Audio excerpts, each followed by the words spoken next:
জন্য আমরা যারা আছি মাঠে ময়দানে, আমরা যারা কথা বলি, আমরা বন্ডদেরকে চিনাবো, আমরা বন্ডদেরকে চিনাবো। কোন কোন কাজ করলে বন্ড হয়, কি করলে বন্ড হয়। মাদ্রাসার বারান্দায় যাই না সে পীরে কামেল হয়ে গেছে। আছেন এমন পীর? কথা কেন আসেনি?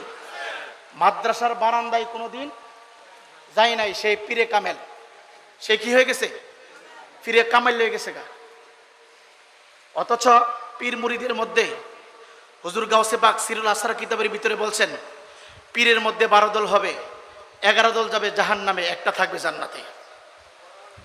এই মেয়ে, আপনি মানুষকে মুরিদ করলে ওই পরিমাণ যোগ্যতা আপনাকে থাকতে হবে।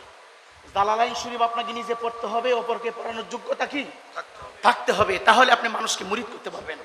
এখন মাদ্রাসার বারান্দাও যায় না, হ্যাঁ নামে লাগে ফিরে কামাইল্লা। হয়তো এই কথাগুলি আপনারা কিভাবে নিচ্ছেন আমি জানি না।